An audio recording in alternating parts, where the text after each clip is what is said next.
Hi, this is Cheryl Gallant, federal member of Parliament for the naturally beautiful riding of Renfrew-Nipissing-Pembroke. During this pandemic, unity amongst political parties is being lauded. That is why it is disappointing to see the elite stream media eagerly taking the bait from a far-left Canadian propaganda site which has close ties to the NDP. It does all Canadians a disservice by attacking the very principles of representative democracy. I'm referring to the Liberal attack on the Liberal chair of the Parliamentary Health Committee for sponsoring an official petition to the House of Commons on the possible risks posed by radio frequency, 2 millimeter frequency electromagnetic radiation, particularly to children. First of all, that MP should be applauded for representing his constituents. They are exercising their democratic right to petition Parliament. The attack centered around his position as chair of the Parliamentary Health Committee. It also claimed that science was on the side of commercial interests, which profit from the use of these specific electromagnetic frequencies. What the attack, of course, failed to mention was that radio frequency electromagnetic radiation and the health of Canadians is the name of a comprehensive study and that was conducted by the House of Commons Standing Committee on Health. It was presented to the Commons with all party, that is unanimous consent in 2015 and back in 2010. 3 NDP members put their names to the 2015 study, so it shows how far the radical left has taken over the NDP when their own propaganda site attacks members of their own party for asking questions of their constituents that they want answered. Witnesses focused on the need for Health Canada to adopt a precautionary approach when establishing safe exposure limits to different frequencies of electromagnetic radiation. Frank Clegg from Canadians for Safe Technology pointed out to the committee that, and I quote, "Our track record in North America is not successful regarding such products as tobacco, asbestos, BPA, thalidomide, DDT, urea formaldehyde, insulation, and many others."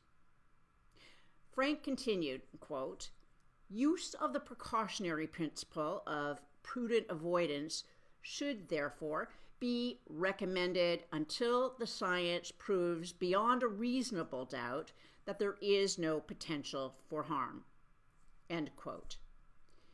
Included in the list from the Health Committee were these recommendations, and I quote, "that the Government of Canada develop an awareness campaign relating to the safe use of wireless technologies such as cell phones and Wi-Fi in key environments such as the school and home to ensure that families and children are reducing risks related to radio frequency exposure, and that the Government of Canada and manufacturers consider policy measures regarding the marketing of radiation-emitting devices to children under the age of 14 in order to ensure they're aware of the health risks and how they can be avoided.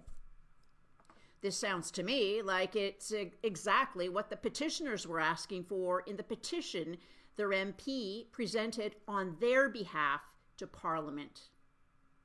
What the Health Committee had already asked for is what they were asking for in the petition. Canadians who do not have concerns about possible links between radio frequency, or do have concerns between radio frequency radiation exposure and cancer, reproductive issues, and autism, are just as important as Canadians who do not share those concerns.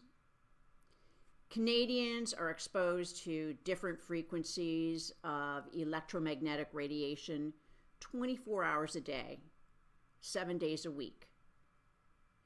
Electromagnetic radiation we call sunlight, moonlight, starlight, and the oldest light in the universe, the cosmic microwave background. Right now, radio frequency radiation is passing through your body, carrying your favorite songs through the air to your radio. Humans have lived for thousands of years with specific frequencies at specific dosages. What happens when we rapidly introduce new frequencies in new dosages in addition to the radiation we're already accustomed to? A number of parents are concerned over Wi-Fi in schools and the so-called smart meters the federal government approved for use on Canadian homes.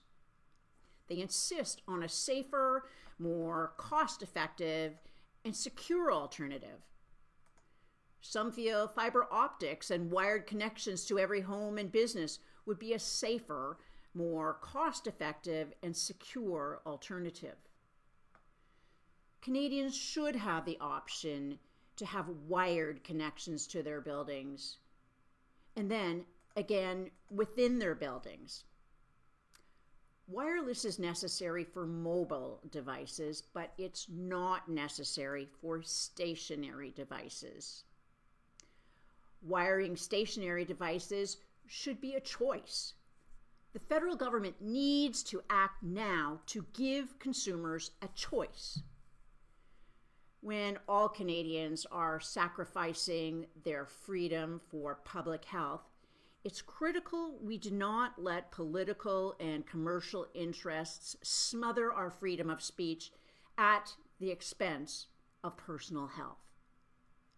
The media attack on a Liberal MP for representing his constituents on an issue recently studied by the very committee the member chairs should trouble every Canadian. The goal of the story was to shame the MP into accepting the consensus. Freedom of speech is critical for protecting the other point of view, because the consensus view does not need protection. But the MP was not even dissenting from the consensus. The Liberal MP was asking questions of the Liberal government on behalf of Canadians. That's the textbook definition of the job of a member of Parliament. This is what our democracy is about. And the media attacked him for it. Democracy is how we're different from China, from Russia. Your member asks questions you raise, the government replies. If you like the answer, great. If not, you can ask more questions. If the government doesn't have the answers, they can sponsor a fresh study. That back and forth, the dialogue between citizen and state, that is democracy. And sadly, it's under attack by a media who want a monopoly on that dialogue. If freedom of speech, if democracy, if our way of life is important to you, share this video, like this video. This is Cheryl Gallant, wishing you a good night.